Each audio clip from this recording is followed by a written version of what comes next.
Hello everyone, it's Aaron from Addicted to Nature.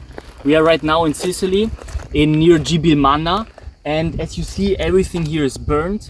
And in this video we want to show you some videos, some drone shots of what happened in Sicily, because it's really important that people know what's going on here and what impact this fire had in Sicily.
Thank you guys for watching this video, this sad video, and yeah, as you see, it has really a bad impact on nature, and now until nature regenerates, it takes a lot of years.